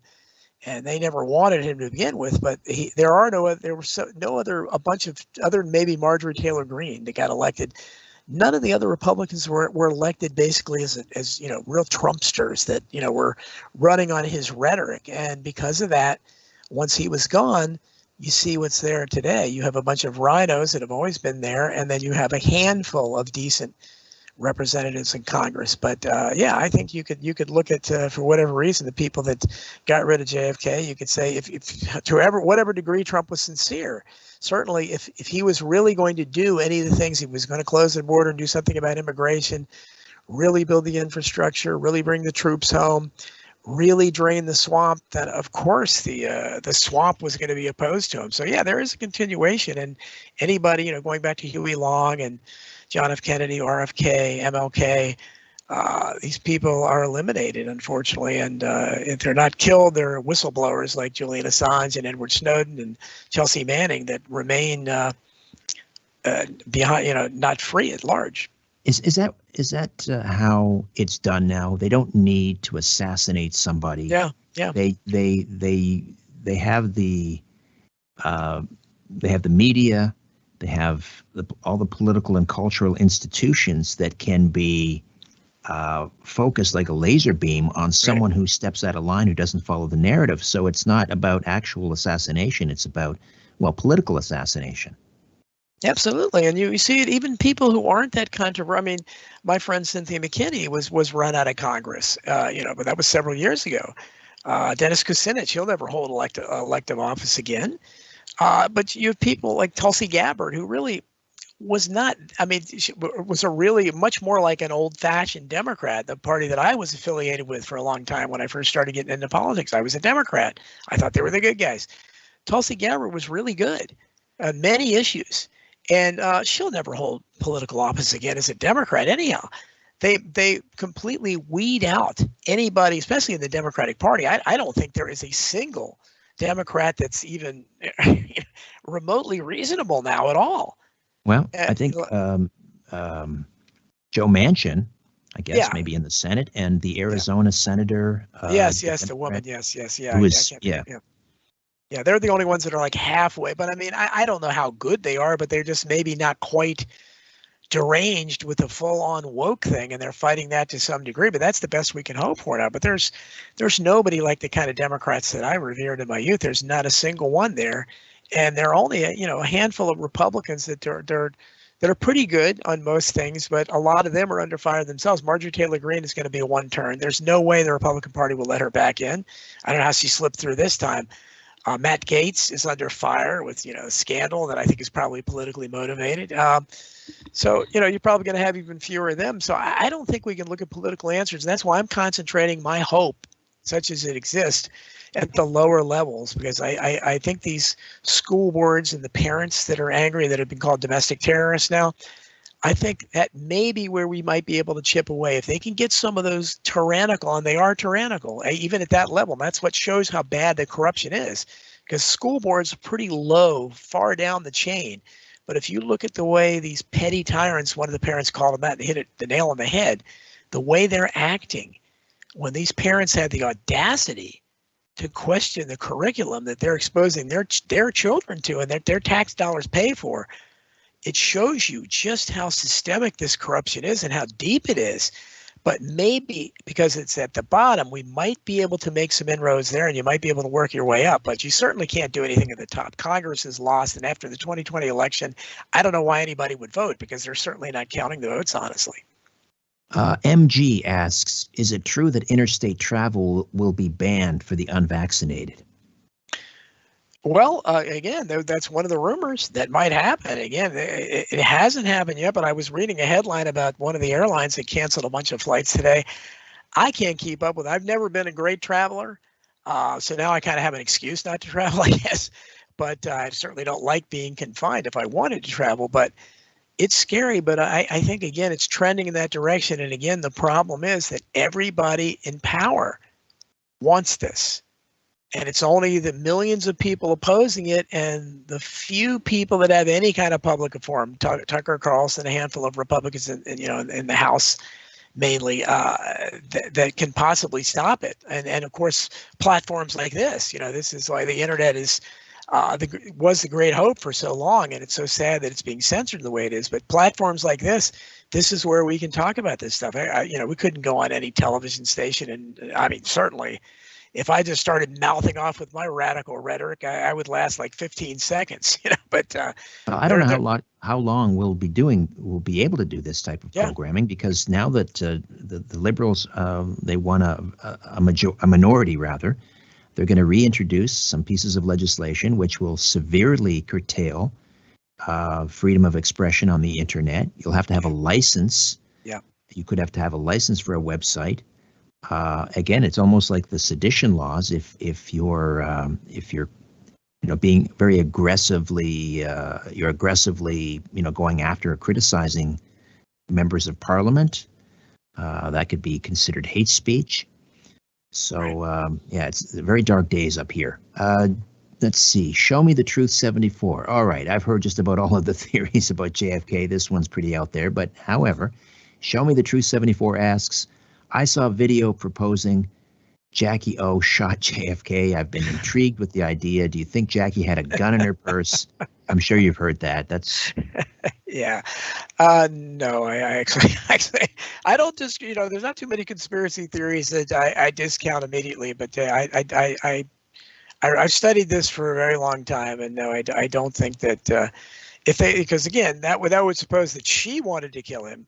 But this was a conspiracy, and I don't think the government would get involved in cover up because Jackie killed JFK. Right. Yeah, that's right up there with the limo driver shooting him. Yeah. All right. So let's get back to these mandates and so forth. So as of the end of November here in Canada, if you're unvaccinated, you won't be allowed to leave the country. I mean, the same people that are cheering this on and saying, yes, it's about time, punish them, were the same people that were, in many cases, opposed to the idea of, let's say, building a wall on your southern border to keep people out, drug gangs, human smugglers, other criminals, or just, illegals who were driving down wages for the people at the lower end of the economic ladder. So it's not okay to build a wall to keep people out, but it's okay to basically effectively build a wall to keep your own people in. I mean, the hypocrisy and the logic is just, it leaves me dumbfounded, Don.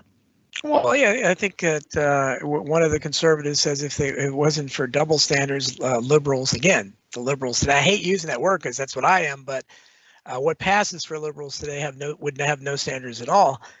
Yeah, the hypocrisy is everywhere, and but this is the party that if you go back and look at, for instance, the communists, the people they were calling commies and fellow travelers and Reds, they had the same names they make up for the right today that they used for the left in the 50s. But a lot of those so-called communist organizations were like the Free Speech Project, a lot of them centered around free speech would be in the name of the group. Because as you mentioned, the ACLU was thought to be a Marxist organization, maybe because they were so far left, but they were concerned with free speech. Now, were they only concerned because they were pushing the envelope from the far left? I don't know, but I mean, the ACLU, I do know that in the 1970s, a Jewish guy, I can't remember what his name was, but he was a Jewish lawyer for the ACLU, was profiling courage because he's the one who represented genuine Nazis. Now, these aren't people that, the left is just calling Nazis because they disagree with them. No, these were people, genuine scum of the earth Nazis. Yeah, I mean, right. these are people, they're calling themselves Nazis. They're wearing Nazi uniforms and Heil Hitlering and all that. And of course, they were provocational. What was the point of going through a largely Jewish area and marching? Obviously, to get a reaction. They weren't going to get any converts there. I doubt very seriously the Jewish people were going to say, "Oh yeah, we like these Nazis. We're going to become Nazis." So this was clearly, they were provoking them. But even in a case like that, as extreme as you can get, the Jewish lawyer and the ACLU defended their right to do it, and they defended that. That was the 1970s. Now, can you imagine? I mean, the ACLU today would just blanch at that. That's their history, but that's how far we've gone in less than 50 years, and that's the ACLU that I liked, and I was a member of when I was very young, card-carrying member briefly. But and I love that idea that I may really hate you. I mean, as much as I have studied the JFK assassination, there was a lone nutter league, a group that believed Oswald did it against all the evidence. I would still defend their right to exist, even though I really opposed to what you're saying.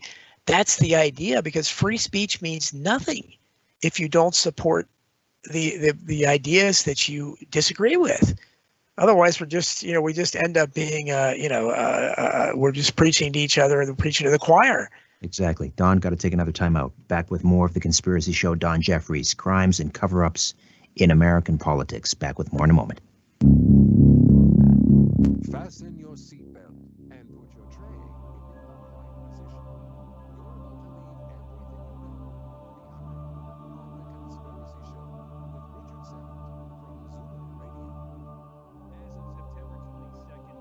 about to leave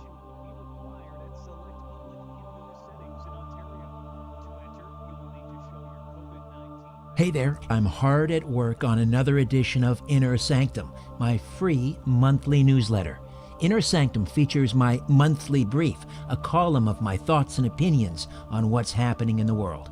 It features a spotlight on a past guest, a look ahead to an upcoming episode of my weekly syndicated radio program, The Conspiracy Show. It features a look at this month in conspiracy and UFO history, and my Conspiracy Unlimited podcast episode pick of the month, and so much more. To get your free monthly newsletter, Inner Sanctum, delivered to your email inbox, just go to my website, strangeplanet.ca, strangeplanet.ca. Scroll down to the bottom of the page and click on Inner Sanctum and register. It's fast, easy, and again, absolutely free.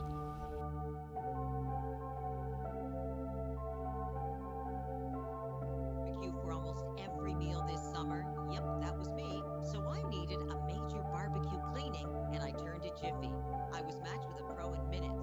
Mike came, scrubbed each component, and honestly, I was convinced that he swapped my grill for a new one. Trust me on this. Download the Jiffy app or sign up at jiffyondemand.com with the code Zoomer and get $25 off your first job. Jiffy, fast and reliable home maintenance for less. I'm Marilyn Weston, and I give it to you straight from a woman's perspective here on Zoomer Radio every Saturday morning at 8. This Saturday, my team will share their knowledge and passions and happy stories so you can learn what works best for you and make informed decisions and take action with no regrets. So plan to tune in and join me, Marilyn Weston, and my team, and get it straight from a woman's perspective this Saturday morning at 8, exclusively here on Zoomer Radio. providing the evidence and letting you draw your own conclusions. This is The Conspiracy Show with Richard Sarrett on Zoomer Radio. Don Jeffries stays with us. Crimes and Cover-Ups in American Politics, 1776 to 1963. Updated paperback edition now available.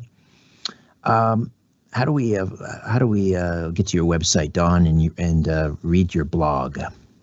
Well, I actually have my blog can still be accessed at Donald Jeffries .media, no, DonaldJeffries.news, I think, DonaldJeffries.news, and my Substack writings, which I write regularly for. Then on Substack is a great free speech platform. They don't censor, and I think everybody should support it. You want to support me, you can go to DonaldJeffries.media. So DonaldJeffries.news and DonaldJeffries.media.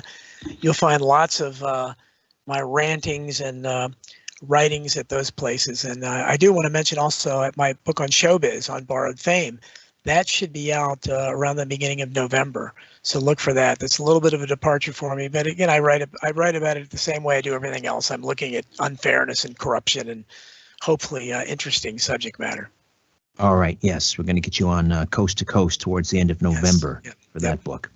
And just a reminder that you're going to be guest hosting this program on the 24th of October. Janet Phelan will be scheduled in hour 1. What do you think about the idea of building a parallel society? Not just because of COVID. I mean, now you have, for example, parents who want to pull their kids out of school because they don't want their child wearing a mask all day. They don't want their child vaccinated. So now they're homeschooling. Now you've got teachers that are being fired from school boards because they don't want to go along with the mandate. So now they're being welcomed into the homeschooling movement. Because, parents are pooling resources and maybe they're forming co-ops. So we're starting to see the beginnings of this parallel society happening. Much of it was kind of foisted on us because of COVID, but just in general, because of this, this strain in terms of, these disparate values. You've got on the extreme left, and then you've got, again, the classical liberals. How do you feel? Is it time we start seriously thinking about just building a parallel society? Well, I think we'd all be happier if that was the case. But again, I think it goes back to what I said. We don't have any shared values, any foundational principles. So yeah, how do you live? I mean, my kids are grown, but if I had, if they were going to be subjected to critical race theory or a transgender story hour, mask mandates when they, when they're little and they have nothing to fear from COVID at that age at all. Yeah, I would be one of those parents yelling down there too, and it's got to be beyond frustrating to the people whose salaries you pay, whose taxes you pay for these schools, and they're not listening to you. Instead, they want to demonize you and say you don't have that right, and they want to call you domestic terrorists. Yeah, I think we've reached the height of lunacy there, and we just don't. We look at things differently. And again, I would be living, I guess, in the conservative area, even though I really am not a conservative. But I believe in free speech, and alone I'd have to go where free speech would be, where I wouldn't have to fear being fired for what I said. But the people that want to live like that, fine, do it. But unfortunately, I think, we've been through this before, because that was basically on a not that esoteric of a level, but the Civil War was based on that premise. The Southern states seceded because they no longer wanted to be, together with with that government and the people that believed in it.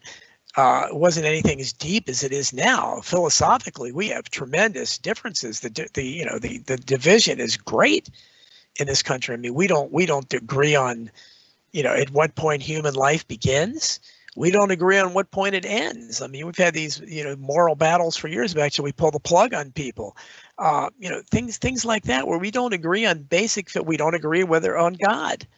So I don't know how you can, and we don't agree on the basic foundations of America, and that is that people have a right to free speech, a right to assembly, a right to speak their mind, a right to protest, assemble and protest, and a right to bear arms.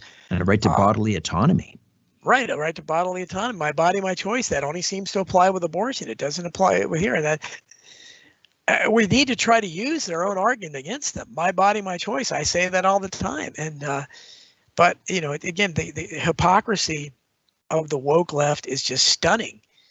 There's no consistency at all, and they just give you a blank look, or they just tighten the screws harder when you point out their hypocrisy. So it's scary. I mean, I don't like being under. It's like we're all collectively, we've all had, kind of a tyrannical boss. Somebody we go in and we got, God, we really fear, he's watching everything you do, and you're afraid you're going to screw up and you're going to get in big trouble because you're nervous. You're not doing as good a job. That's what we're collectively becoming. In America, we have collectively a tyrannical boss that is really looking at everything we're doing and everything we're saying, and this entire cancel culture. And this was before you throw this entire COVID narrative into it. When you do that, and you throwing the unvaccinated, so you become, you already were, we're outside the lines with, saying opinions that went counter to the woke culture. But now you're refusing to get the vaccine, which is what they're basing everything on now. They're concentrating all their efforts on making you get that shot. Then it becomes really uncomfortable, and it's not a good place to be right now. America is, and I don't know what the end game is here, but the future, as I said, looks very bleak. I don't see any hope. I don't see any white hats out there, and I don't know, short of getting together in the millions in a show of force. And that's not going to happen in America. You can't draw 100 people anywhere. That's about the only way we can do it, because we obviously really outnumber them. But it's just like Orwell's proles. Orwell talked about that in 1984. The proles greatly outnumbered the inner party, but they couldn't come together. They were constantly arguing and bickering with each other. And that's why the conversation I had with Cynthia McKinney was so great, because she sees that. She wants to, said, I want to talk to white nationalists. She recognizes that a lot of disparate groups have a lot of common interest, and we all have that common enemy. And that's what I talked about in Survival of the Richest. They fear the whites and the blacks and Hispanics and all the people joining hands together that are being oppressed under this rigged system and looking at them. But instead, they manage to constantly get us distracted and get us pointing fingers at each other's and fighting with each other's, and making it to be that we are the enemy to various groups, instead of looking at the common enemy that is oppressing us all, that is controlling this rigged system. Don, one final timeout, and we'll finish up with a flurry of fast comments and questions from the YouTube live chat. Don Jeffries, Crimes and Cover-Ups in American Politics, updated paperback edition. Stay with us.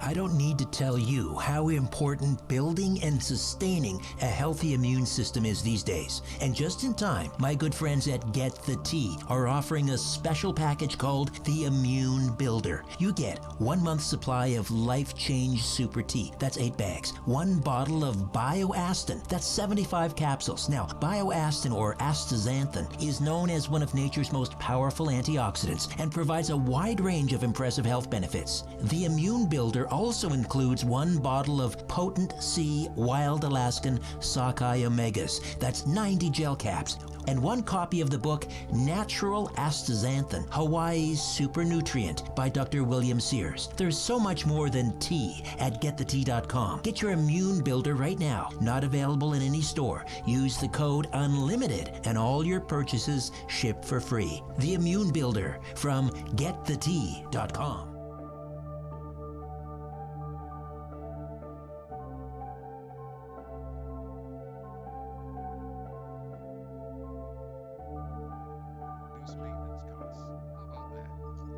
It's money saved, not money spent. For more information, visit crownwithak.com. Crown. Protect. Maintain. Save. Welcome back. Welcome back. Welcome back. Pollock's Carpet Market is welcoming customers back to their store with very special welcome back prices. The biggest deals on Roncesvalles. On a huge selection of area rugs and wool duties. Pollock's famous cocoa mats and runners. Plus, luxury vinyl, tile, and carpet remnants, all at huge savings. Welcome back to Pollock's Carpet Market. Welcome back to great selection and prices. See it. Feel it. Believe it. Pollock's Carpet Market. Take a look around. What do you really see? This is where you can tell all about it. The Conspiracy Show with Richard Serrett on Zoomer Radio. All right, let's go back to the YouTube live chat. Questions for Don Jeffries. Joe Michaels asks, what do you think of states seceding from the Union? Is that, I don't think that's constitutionally possible, is it? Well, I think that was settled, unfortunately, in the 1860s. I think the Civil War settled that there is talk of secession. We hear Texas, Florida, things like that. But I think that's the answer, really. I think that we do, because we're not the same country. But I don't think we saw what happened last time when states tried that. So I think these same tyrannical forces that are much more powerful now than they were in 1860. So unfortunately, I think that would have a very small chance of succeeding. Right. I think there is a mechanism. So, for example, you have all of these conservative counties in rural California that they would like to secede. Mm-hmm. They may not be able to form their own state, or maybe they could join with a neighboring state. So. West Virginia, for example, was carved out of Virginia. Yep. You could have something like that type of a situation, but I don't think you could have a state actually, declare independence from the United States. St. Michael asks, JFK and Eisenhower talked on numerous occasions. Did Eisenhower influence JFK by proxy, or was he just warning him? Great question. Well, I don't know how, Eisenhower, I don't think personally was a huge fan of JFK, but certainly his warning about the military-industrial complex as he left office was something I'm sure JFK probably took note of. And especially after the Bay of Pigs, which happened as soon as he came into office, it was a rude awakening for JFK. And I think he realized, wow, this isn't going to be so easy. And he started realizing the kind of powers that were there that he had to contend with. So I think he probably took note of Eisenhower's speech. I don't know if there's any evidence that he, sought Eisenhower's advice or anything like that, but certainly I think he probably could relate to that speech anyhow. All right. Zebra2U asks, Don, have you considered seeking refugee status in Florida? I don't know if he's asking me that or you that.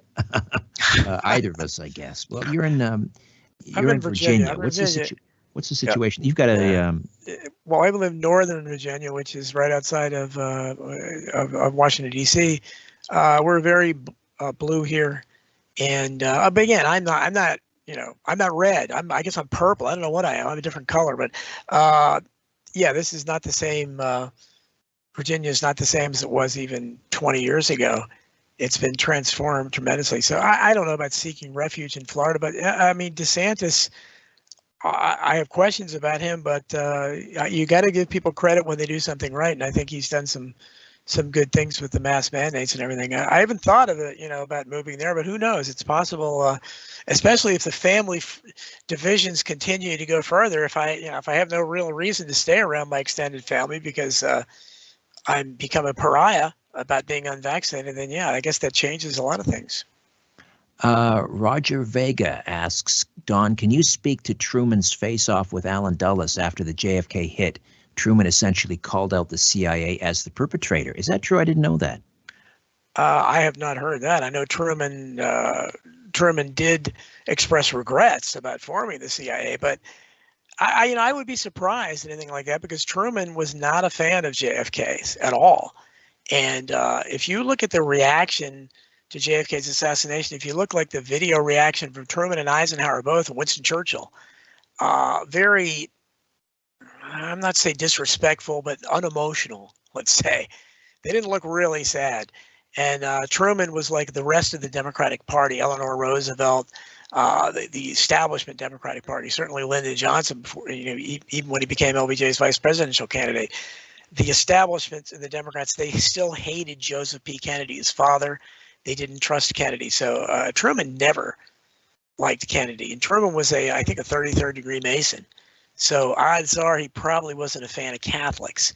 So I think there was probably little prejudices there as well. But I've never heard that. So I'd be surprised if that was actually the case. I'd love to see the source for that, though. All right. Let's see. Do you think vaccines for COVID-19 is a form of population control, Rich and Don? Well, you want to go first on that one? Yeah. Well, I mean, again, I don't speculate because I mean, certainly it would be reasonable to speculate that it could be, especially, we do know I'm not going to predict millions of people are going to die from these vaccines. I certainly hope that doesn't happen. But I do know the CDC's own figures admit that already far more people have died from these vaccines than all the other vaccines combined since 1901. That's a fact. That's not a conspiracy theorist. That's the CDC telling you. So I don't know how many more will die or what could be in the future. Again, that's predicting. But and we know that they do want to cull the herd. They're all eugenicists. They talk about it all the time. They haven't done it though. So I don't think this is something where they're. But I certainly hope it isn't. But I've certainly questioned the numbers so far. But I don't know these are pathological psychopaths, and who knows what they're thinking. Right. I think it's a profit motive, and they ultimately don't care. Really, as you say, it's not about our health. They don't care what happens. It's greed, and if people are injured or if they die, then so be it. I mean, when you look at what happened in 1976 with the swine flu vaccine, and what were there? 32? Was it 32 people? Yeah. Died according to the estimates. 32, and they pulled it. They pulled it from the market. Yeah. Exactly. And now. I guess VAERS is up to 16,000 deaths. Now, again, we have to say correlation is not causation. But on the other hand, they say that only about 1% of adverse events, including deaths, are reported. Right, exactly. So it's very conservative then. Yeah, that's probably a very conservative figure. How do you reconcile that? 32 people in 1976. I remember Mike Wallace was all over that on 60 Minutes. Yep. Interviewing the vaccine manufacturers, just Yeah. grilling them. And again, I think how do you reconcile that? And I think that's the problem is that because we don't have a free press, and that's the problem about all this. And the reason my books couldn't have been written if we had a free press and investigative press, because they would have exposed all this stuff. There wouldn't be hidden history, but they don't. And they're basically state-controlled mouthpieces. They're state-controlled media. Otherwise, they would ask these questions. They wouldn't be covering it up. They would have exposés on how have there been more deaths? This is dangerous, and they would go after. Trump's bragging about the vaccine. Why are you? This is his warp speed vaccine. It was dangerous. We should have never done it, but they're not. They're pushing it, and they're covering up, even questioning this on social media. They're banning people, and they're making it basically a thought crime to even mention all the deaths that have happened and adverse effects where children getting heart defects. It's a very real thing. It's happening. It's terrible, and but they're covering it up. They're not reporting it. So, in terms of sort of leaving on a hopeful note, if that's possible, we talked about parents rising up at the school board level and pushing back. I mean, not a day goes by where there aren't some viral videos of an angry parent confronting. What else do you see in terms of kind of a grassroots movement to push back against all of this? Well, I'm pushing. I just call it the angry blacks, because the identity politics fears. And I talked about this to Cynthia McKinney, who's an angry black herself, and she loved it. I said, the identity politics doesn't handle angry blacks very well.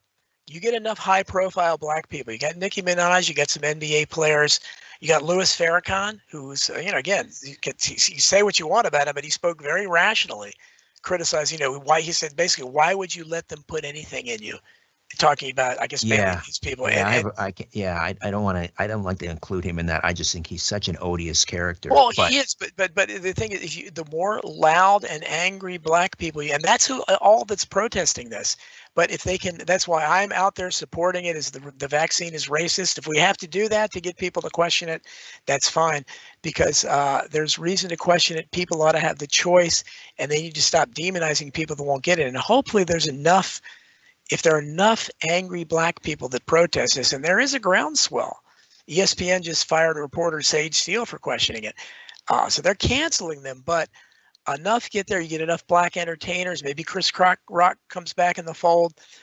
It's possible. I would try to search for hope anywhere. I mean, I don't know how much hope there is there, but that's the hope I see. That and the parents, the angry parents at the school board, trying to maybe get some response. and some control at the bottom levels of this absolutely corrupt system we have here.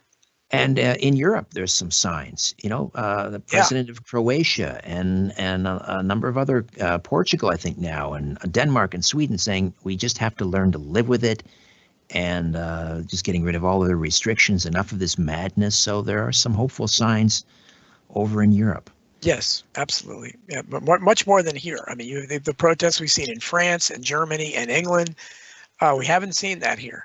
And even in Canada, up where you are, but not so much in America. I think we've been cowed by the January 6th thing, and people, I think, are scared. They don't want to be imprisoned as political prisoners like the people were from the January 6th protests. All right. Don, Crimes and Cover-Ups in American Politics, updated paperback edition, Amazon, good bookstores, and you'll be in the air chair in 2 weeks. So looking forward thank you for this. Thank you, Richard, as always. Appreciate it. All right. My pleasure. My thanks to Carlos Cagina and Ryan back next week. Micah Hanks will be here on the program. I'll be in Greece, but pre-recording from over there. And in the meantime, don't be afraid. There's nothing concealed that won't be revealed, nothing hidden that won't be made known. What you hear in the dark, speak in the light. What I say in a whisper, proclaim from the housetops. Move over, Aphrodite. I'm coming home. Good night.